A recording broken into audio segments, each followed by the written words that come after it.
আছো ভালো আছো তো নতুন একটা ভিডিও নিয়ে তোমাদের সকলের কাছে হাজির হলাম। দেখো বন্ধুরা, আজকে পিটুনিয়া আমরা বেশিরভাগ লোকেরাই করি, ঠিক আছে, বাড়িতে। তবে পিটুনিয়াতে খাদ্য খাবার দিলেই যে গাছপালা ভালো হয়, এটা নর্মাল আমি টিপ দেখাচ্ছি, ঠিক আছে বন্ধুরা। দেখো, এটা হচ্ছে ফুলটা। দেখো, এই ফুলটা যখনও এই যেমন ফুলটা আসছে, মানে এখনও ফুটিনি পুরো, এই যেমন এই ফুলটা ফুটে গেছে, ঠিক আছে। আর এই সাইডের ফুলটা দেখো বন্ধুরা, কালারটা একটু ফেড গেছে, এর কালার থেকে এর কালারটা ফেড হয়ে গেছে।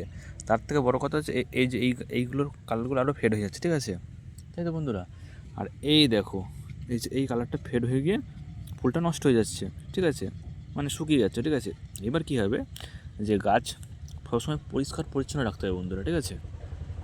আমি তো খাদ্য খাবার দিয়েছি গাছে অলরেডি, ঠিক আছে। দেখো, হাড়ের গুঁড়ো, শিংকুচো, সবই দেওয়া আছে, ঠিক আছে। তা হলো এই গাছে নর্মালি খোল পচা দিলেই জাস্ট হবে, ঠিক আছে। আর ফার্মি কম্পোস্ট দেবে তাহলেই হবে, ঠিক আছে। দেখো, একটা নর্মাল টিপস, কোনো খাদ্য খাবার এখন দেওয়ার কথা আমি বলছি না। আপাতত দেখো, গাছটাকে পরিষ্কার পরিচ্ছন্ন রাখতে হবে, ঠিক আছে, যাতে কোনো ফাঙ্গিসাইড না লাগে। এই পাতা যেমন ধরো এই যে এই ফুলটা দেখো, আপাতত দেখো শুকিয়ে গেছে, ঠিক আছে। শুকিয়ে এর পাতার সঙ্গে লেগে যাবে কিন্তু, ঠিক আছে। এই পাতার সঙ্গে লেগে গেলে না বন্ধুরা কী হবে বলো তো, এখানে ফাঙ্গিসাইড হয়ে যাবে, পচে যাবে, পাশে সব পচিয়ে দেবে, ঠিক আছে। তাহলে কী করণীয়, এই ফুলটাকে এরকম তুলে ফেলে দাও, ঠিক আছে। কারণ এই ফুলটা যদি কোনো গাছের পাতা এরকম করে লেগে থাকে না, তাহলে সেটা স্পট পরে জল পড়ে আস্তে আস্তে গাছের পাতার সঙ্গে লেগে যাবে, দিয়ে ফাঙ্গিসাইড হয়ে যাবে। আস্তে আস্তে পচে বসতে বসতে সব পুরো গাছের ডালটাই পুরো পচে যাবে বন্ধুরা। এইভাবে গাছের ডাল পরিষ্কার পরিচ্ছন্ন রাখবে, তাহলে গাছ আরও ভালো হবে, ঠিক আছে।